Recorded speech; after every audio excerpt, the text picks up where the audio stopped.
Bienvenidos a nuestro canal de YouTube Arquitectura en Primer Plano, un canal pensado para vos que te gusta el diseño, la arquitectura y la construcción. En nuestra sección Proyectando lo tenemos a Hugo Miravalle, de Pinea. Él nos va a dar consejo para utilizar plantas con flores y especias en nuestro jardín. Vamos a ver la nota.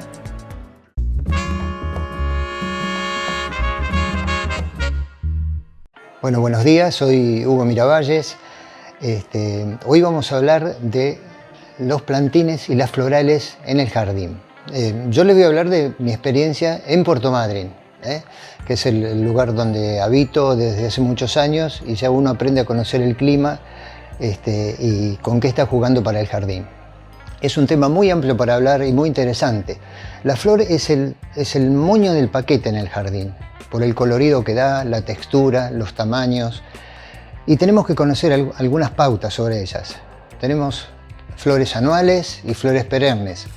Las anuales tienen un periodo muy prolongado de floración. Tenemos de otoño a invierno, primavera a verano. O sea que más o menos podemos pensar entre 5 y 6 meses de flor si elegimos las anuales. Las perennes tienen un periodo más acotado de floración porque como viven varios años no necesitan florecer tanto, pero también aportan un montón de colorido. Si nosotros tomamos los plantines, la etapa de los plantines como una escalera, siempre tenemos que tratar que en nuestro jardín haya una escalera de floración. Empezamos, por ejemplo, con las de otoño-invierno, que pueden ser las típicas, no son tantas porque las temperaturas son bajas. Tenemos pensamientos, violas, primavera. Está llamada primavera, pero son de otoño-invierno, en realidad son prímulas. Ahí tenemos las prímulas orcónicas, las malacoides, las poliantas, hay de tallo largo, de tallo bajo. Yo les sugiero que en ese aspecto se asesoren al momento de ponerlas porque hay mucha variedad. Después también los crisantemos, que son muy lindos, son ya semiarbustos, no llegan a formar leño, pero toman tamaño de arbustos. Y después tenemos las de primavera-verano, que son las más abundantes. Ahí tenemos petunias, lobelias, phlox, dimorfotecas, malbones, geranios. La variedad es muy grande. Y ahí podemos jugar con los colores. A veces no hay que engolosinarse y poner mucha cantidad, sino focalizar en el jardín distintos puntos de luz, que esa luz se la podemos dar con los colores. Y la tendencia siempre es elegir muchos colores. Elijan un solo color o dos colores que sean complementarios para cada macizo. Y eso le va a dar le va a dar un toque sofisticado al jardín. Otra cosa que tenemos que pensar es en el riego. El riego por goteo es muy apropiado para los bancales de plantines, porque hay muchas flores que no conviene mojar. La petunia, por ejemplo, que ahora estamos en época, no conviene mojarla porque los tallos se encapuchan y pierde prestancia. En cambio, con el riego por goteo eso lo eliminamos. Y la otra es mantener una cierta fertilización durante esos 5 o 6 meses para que las plantas estén a pleno y puedan expresar todo su colorido. Otra cosa que tenemos que hacer no es solo ponerlas, regarlas y fertilizarlas, sino una vez por semana intervenir y quitar toda parte seca que se esté produciendo. Las flores en un plantín no florecen todas al mismo tiempo. Florecen primero unas, después otras, y a medida que se van secando conviene quitarlas para que el plantín siempre tenga un aspecto fresco y podemos lograr el objetivo que nosotros queremos. Con los plantines tenemos que tener en cuenta quiénes son los integrantes del jardín, porque a veces tenemos perros y el jardín le importa poco. Entonces, en ese caso tendríamos que hacer cercos o bancales o canteros protegidos para que ese plantín no sufra eso. Si ponemos los plantines en torno a un árbol, tenemos que tener en cuenta, y si hay perro, que el perro también orina y los puede quemar por el cambio de pH que produce en el suelo. Todo ese tipo de detalles tenemos que tenerlos en cuenta. Si ustedes no lo conocen, asesórense y van a tener el resultado que ustedes quieren. Más al verano tenemos que tener en cuenta el calor. Por ejemplo, en verano tenemos unos plantines que andan muy bien con sombra. Esos son las alegrías del hogar y los nácar o flor de azúcar. No tienen mucha variedad de colores, pero la cantidad de flores que dan es muy importante y es muy interesante brindarlas en zonas de sombra, que son justamente las sombras que necesitan brindar un aspecto de luz, un aspecto luminoso. Y los enemigos de todos estos plantines que nombré, tanto los de verano como los de invierno, son los insectos y los moluscos. En los moluscos me refiero a los caracoles y las babosas. Hay muy buenos cebos para evitar esto. Así que la observación periódica de estos plantines y ver si están siendo comidos por algo nos permite intervenir y evitar daños que nos hagan perder mucho dinero. A veces es preferible gastar un poco en un cebo bien aplicado y con eso lograr no perder todos los plantines que pusimos. Una forma económica de tener plantines, hoy día un plantín a la fecha está mínimo 250 a 300 pesos, es sembrar.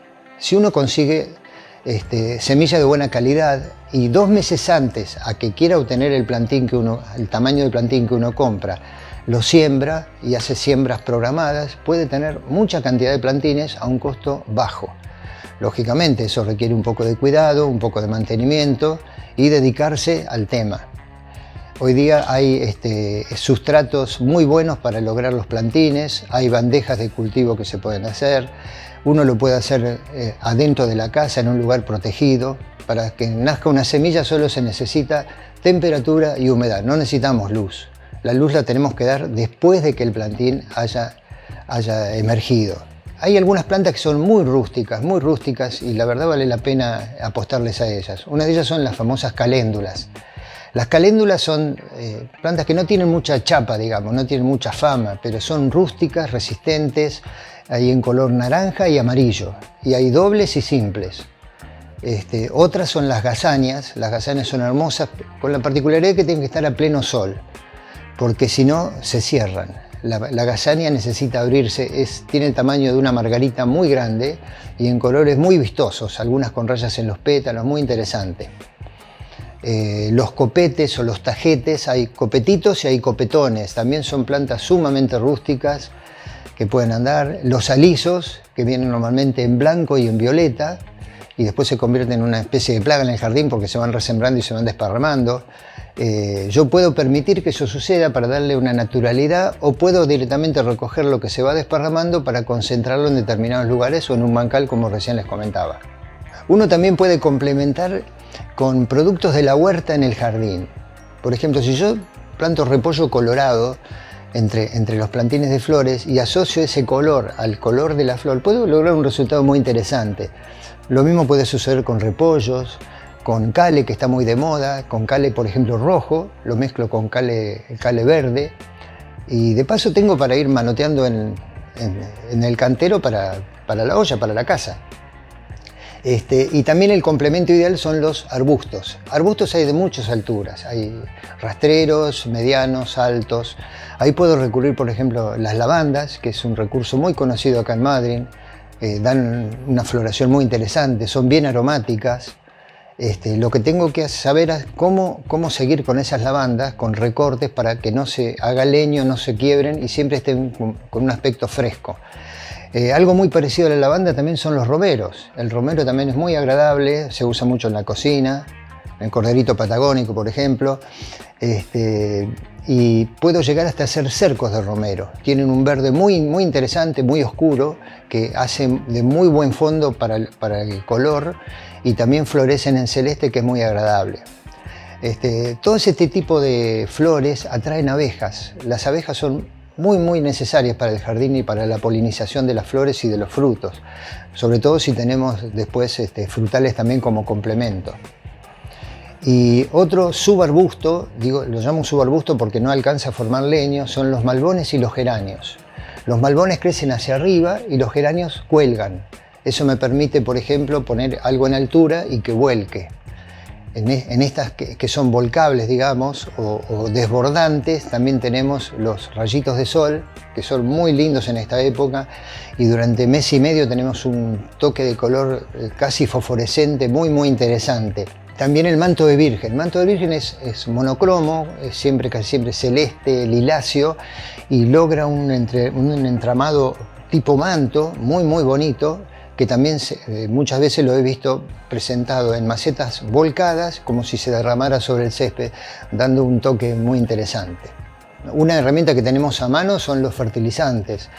Los fertilizantes para la flor tienen que tener fósforo y potasio principalmente, no tanto nitrógeno, porque el nitrógeno las impulsa a generar ramas y a generar hojas.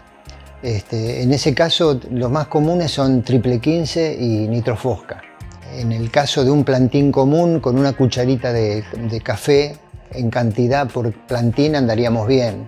En el caso de un rosal grande, tendríamos que poner 3 cucharadas soperas al ras para cada una de estas plantas. Y la frecuencia con que se fertiliza es más o menos mensual. Ahí andaríamos bien. También tenemos recursos químicos para lograr distintos aspectos en las flores. Por ejemplo, las hortensias son muy bonitas. Es un arbusto leñoso, grande, que tiene flores en forma de bola, muy bonito. Pierde la hoja en el invierno, por lo tanto no conviene ponerlo solo, porque si no en el invierno nos quedamos con unos palitos nada más. Pero es perenne, o sea, todos los años va a recuperar las hojas y las flores. Se le puede agregar sulfato de hierro, y es más, es una planta que necesita, es ferro dependiente, para que mantenga la intensidad de las flores. Las hortensias vienen en rosa y en blanco. En la blanca no se modifica el color. El rosado, si yo le agrego sulfato de hierro, consigo un rosado más fuerte. Y si le agrego sulfato de aluminio en vez de hierro, lo que consigo es que me vire al celeste y al azul. Y eso puede ser interesante porque puedo lograr un gradiente de colores en la gama del azul o en la gama del rosa, de acuerdo a la cantidad de producto que yo le ponga cada 15 días. Bueno, no quiero aburrirlos más con la descripción de todas estas plantas, así que yo lo que les sugiero que, habiendo conocido ligeramente un panorama, ustedes se relacionen con personas del lugar, los de Madrid en Madrid, los de Trelew en Trelew, Rawson en Rawson, y usen la experiencia local, que es muy valiosa, porque esa experiencia se logró a través de los años. Muchas gracias.